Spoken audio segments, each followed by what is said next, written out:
Hey, good afternoon, YouTube. I feel like I have to be quiet. It's so quiet out here. The breeze is barely blowing, so you might hear that. That's about it.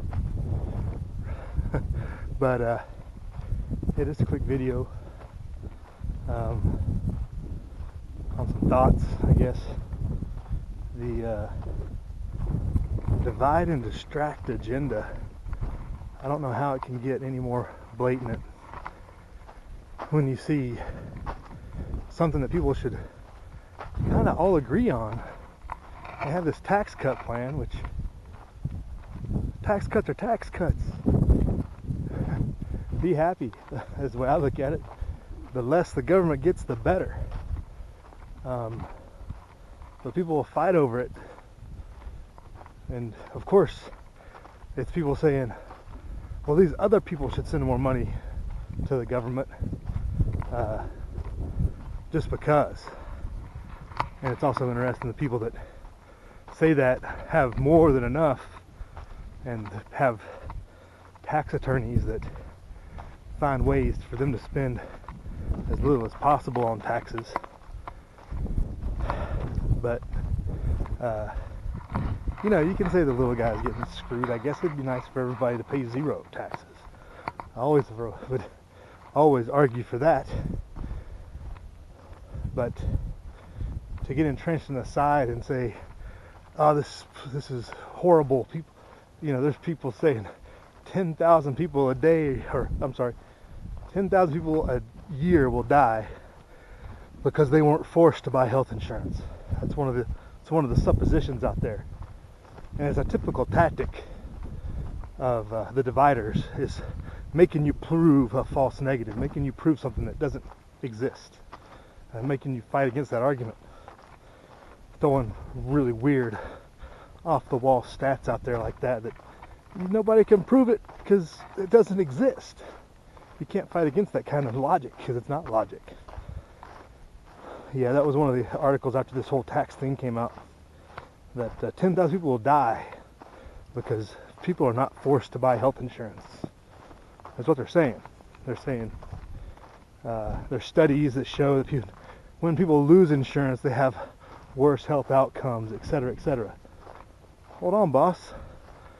This isn't saying there's not going to be health insurance available. Health exchange hasn't changed. Let's make sure everybody understands that right up the bat. That's right there. It's still there. Nothing's changed. It's just people aren't forced to. So obviously people that need it, the sick, those that are in the worst, they're probably in worse shape than others, and here comes the wind, are going to be able to maintain their coverage through the exchanges. And there's the sun over there. But somehow, when people voluntarily, especially know that people that aren't going to get insurance are going to be those in the best health, for sure. And they're not going to be forced to spend their money on something. They can find a more economical way. Health saving account being a primary one. That's tons of alternatives out there. But yet if the government doesn't make us, we're going to die. Doesn't make any sense. Just one example of the continued division of people that I don't see how people don't see right through it. The mentality. This North Korea sable rattling, people continue to worry about getting in a nuclear war. If I've said it 10 times, I've said it too many.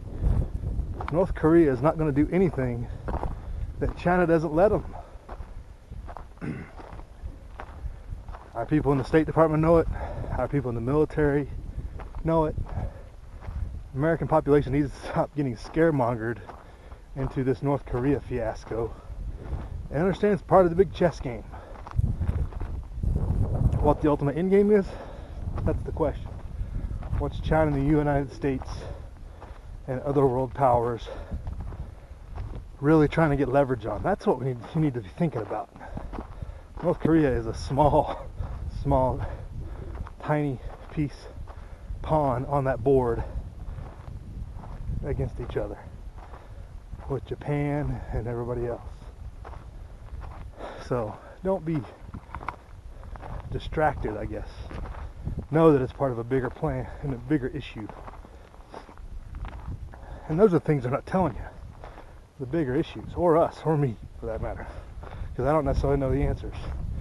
But I do know they're no bigger of a threat than what China lets them be.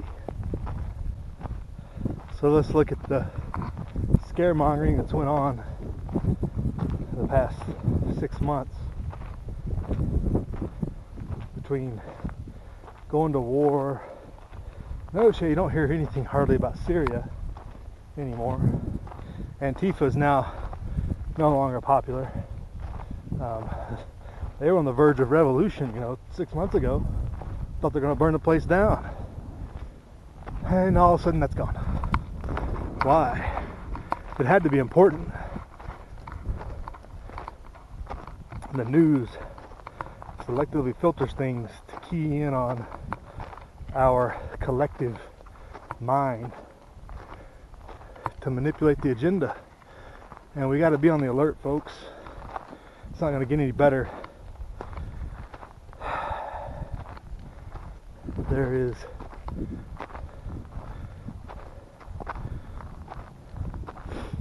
nothing more important than us being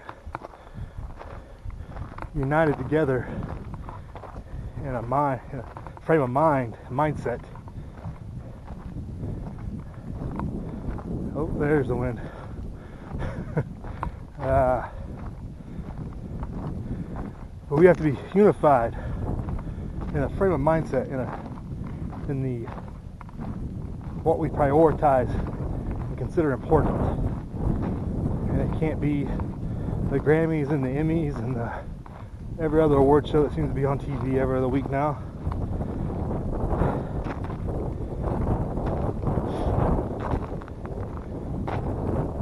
And I'm not saying this is not a nod to collectivism, but it is an understanding that together we are much stronger than separated.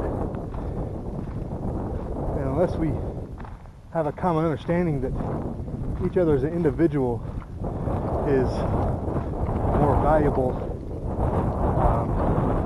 in our own pursuits than in a collective one, that's where we're wrong.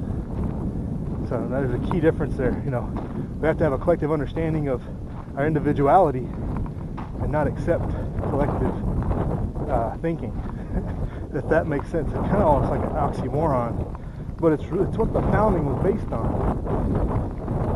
It's what the nature of the Articles of Confederation after the Revolutionary War were premised on. Together we're strong, but we have to understand and accept each other's individuality to bond together. We've lost that as Americans, and I'm not even I've pretty much wrote off that we're ever going to be able to bond together strongly ever again, as many of you have heard on this channel before. But the fragments that do understand and are able to process their minds around that, we have to latch together, bond together as many times, as much as practical, because it's going to be a painful time coming for those that aren't bonded together in common purpose, in common thought. Fragmented groups, fragmented individuals are going to have a rough time.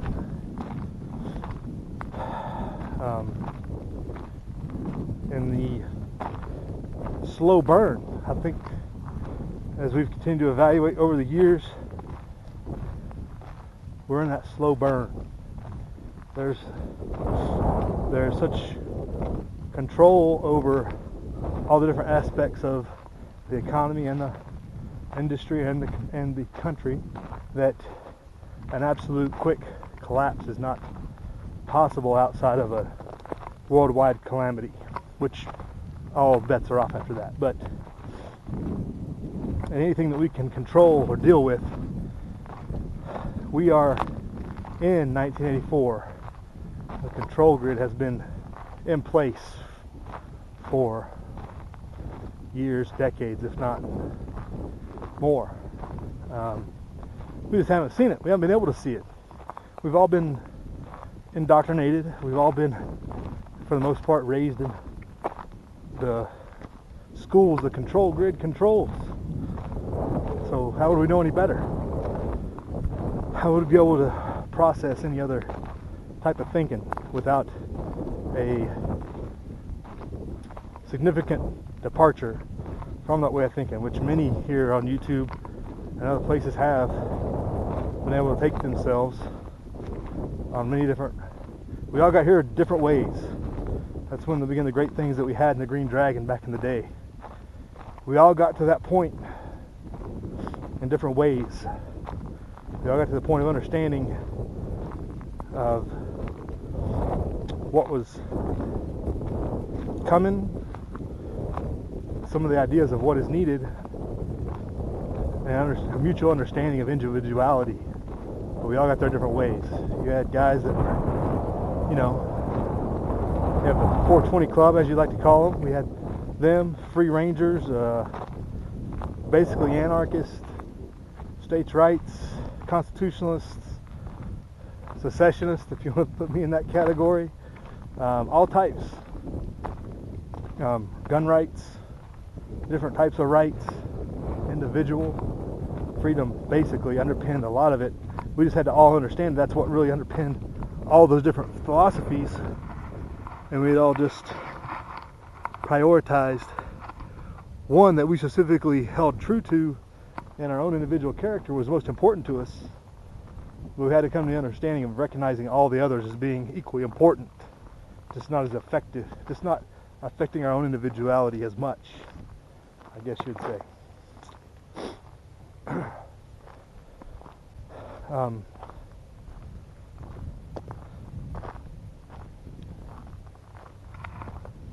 So I guess this is a little bit off of a rant and a little bit of a tangent, but just saw a couple videos today and the last couple weeks, and just being able to converse with varying people here in the YouTube, which is part of the control grid.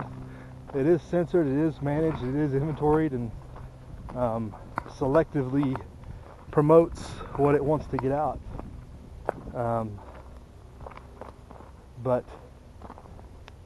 there's still able to find good things in it too.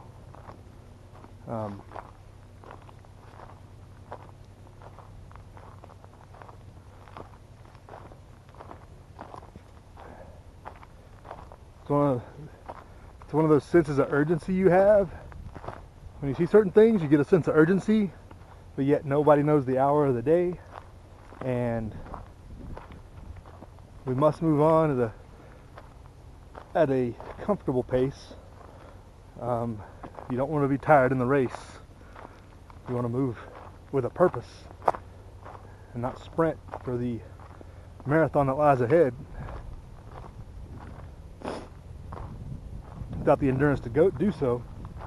So that's why we all kind of still stay in our lives, in essentially comfortable lives for the majority of us. I mean, if you're able to watch this video on a computer on YouTube, you have 99,000 times out of 100,000 a comfortable life. There'd be few exceptions to that. If you're able to upload, make videos and upload to YouTube, you have a comfortable life. Everybody continue getting on the Bitcoin bandwagon with the anarcho-capitalists still kind of think that Bitcoin is going to bring down the central bank, and I don't think anything could be more laughable. They're going to take your dollars as they sell you Bitcoin, go buy property and real belongings, real wealth, real material, real goods, real services, and you're going to have an electronic thing in a database that may or may not gain value against that dollar into the future. I'm very wary of Bitcoin right now. I've always said Bitcoin is speculative at best. And I really think the people that are promoting it are the most are going to be the central bankers, because they know you're not getting anything real out of it. If you're data mining, if you're mining the Bitcoin, unless you're running off solar, water power, some renewable energy, I don't think you're probably getting as much out of it. You know, but when you can mine Bitcoin back in the day at a higher rate, yeah, you could probably make your money back, or your investment, your labor that you put into that effort in Bitcoin. But now it's so fractionalized, it's so inflated. The energy you put into mining those Bitcoins probably isn't turning around and making a return on investment, which is really what it needs to be. You need to get real value back for it. Having a means of exchange goods only goes so far if you're not getting real value back. And without having a regenerative power source, Bitcoin mining's days are done. So just was checking it out. This last month's been really awesome. I've got a lot of new subscribers. Hope they find something to enjoy on the channel. We kind of keep it a little bit of variety, but we do have a focus. I say we, I guess it's we being the family, I guess. But Tyler, you know, kind of the tagline of the channel, Jack of all trades, master of none. We don't do everything perfect, but we do a little bit of everything. So hopefully there's something you enjoy. We'll get off on tangents for a while and focus on one thing for a while or whatever, but if you delve into the archives, you're bound to find something interesting, or that you can comment on or whatnot, or don't. It doesn't matter either way. But thanks to all the new subscribers. I think 9% of those new subscribers I think come from Green Bay Wacky's chat, so thank him for putting those on. He's a real entertaining guy. It's good to listen to somebody a little bit more upbeat than all us doomsdayers over here, calling about global doom and gloom and police states and all that other stuff that really are hard to listen to all the time. So it's good there's people out there that are entertaining nonetheless, and a little bit of a distraction outside of the corporate entertainment system, which promotes a negative message even when they're trying to be entertaining and funny. Still a lot of negativity and bad intentions under, I guess you call it, family-friendly entertainment that Green Bay Wacky puts out. And it's a good community for everybody to kind of share some ideas. I mean, I've caught on to a couple of good channels that you would definitely say I would not interact with otherwise, and I've been able to go to their videos and watch some entertaining and I'd say uplifting stuff that I've enjoyed. That again, it's something different, and you can even say a different layer of society, different types of society. I mean, it shows you the variety of America. But we all need to be bonded in the idea that individuality is what makes it all worth it, makes it all special. And if just to tie this video together with that, I guess you know what to do. Live free.